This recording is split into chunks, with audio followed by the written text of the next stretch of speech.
I don't know. I'm going to be frank, even though my name's Eric. I'm going to be Eric right now. So as an INTP, and I know it's not a common thing I have discovered when I run into other INTPs. I'm actually, yes, a Christian and whatnot.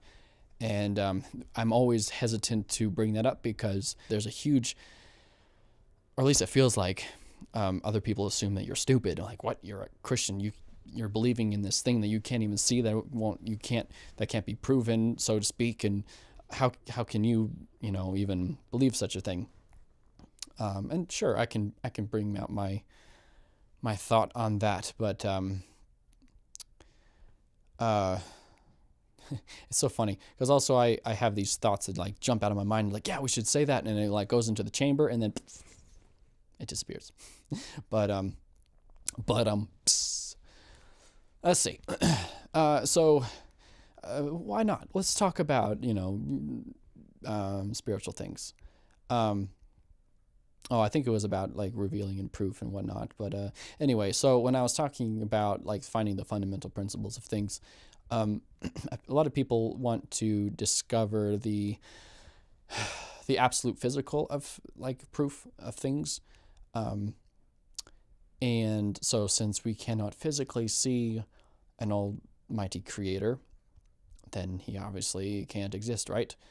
Well, okay. And then there's also evolution and all these other things, ways of thought. And I'm not going to even focus on that right now. I'm just going to focus on, let me tell you this for just INTP to INTP, if other INTP is watching this. You cannot discover, or you will not be satisfied until you know the fundamental principle of all truth and wisdom. Where it comes from, what is it, what defines it. And as INTPs, we are on the constant search of like what's wisdom and what is truth. And we will end up smudging things and even like accepting ourselves to smudge certain things, smudge the truth just enough to get away from that. And I'm like, well, you cannot start building bricks. You can't start building a house when you're still trying to figure out how you're going to build how your foundation is, And so as an INTP, I would encourage that you at least find some kind of groundwork for your truth and wisdom and see where it takes you, honestly. I would like to argue that the Christian God will ultimately lead you to understanding why people behave the way they do, how things are connected, and actually be able to build higher and stronger fortifications of thought surrounding just the aspects of life and why things the way they are, and you'll be able to determine certain things without those things being directly said. Well, that's a lot of words, but and I just want to poke one thing at evolution as well. I did a lot of research on that and a lot of just hearing other people, and I just want to bring this one thing out. I don't want to go into all of it because this is more about personality stuff, and it got really serious and really long. But remember about fundamental principles. If you listen to how people talk about evolution, and what's funny, like evolution is it's done its duty, and it's no longer really necessary, if that makes sense, because it's done what it needed to do to the society. But now people that are my age don't really care about it. They don't really know anything about it. They know something about it, and they don't really care. But they actually end up being a little bit more spiritual, strangely enough. It's only my personality types that really care about this kind of stuff, and maybe places in Europe and other more Western culture kind of things. But if you hear how other people talk about evolution is actually brilliant. Evolution is very powerful. And this is what I mean.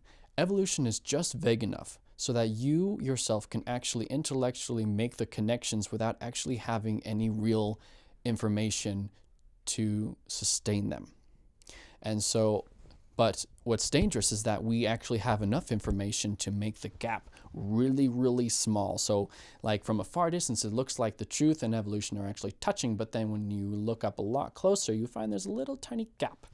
And the thing is, it tickles the intellect just enough, evolution, and people can actually input their own abstract understanding about how evolution works.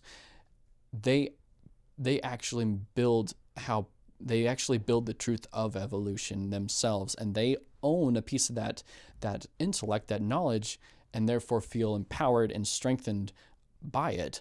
And so when I started to see how other people would be so faulty in their logic and their thinking through this evolutionary experience of being able to own a piece of the evolutionary intellect, I saw that impairing actually was a big indicator of how this is a very untruthful, illogical, and kind of just way of thinking. And so just that by itself, I'm like, I am not going to fall into that trap. It's not obvious. And then, there's also other like actual scientific explanations. I guess that one's maybe more philosophical or logic based, but I would hope that, brings out some kind of clarity of some sort.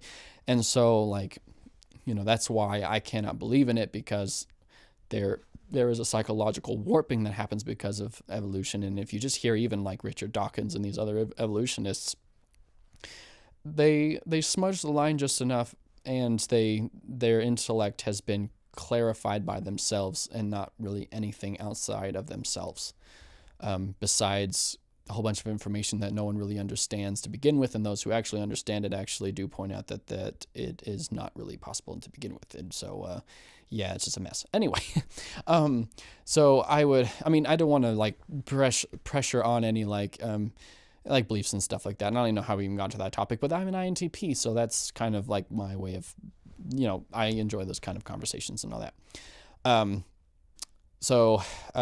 But yeah, like as INTPs, we never really want to force anyone to believe anything, but we definitely want to at least bring it out there. Like, here's a thought.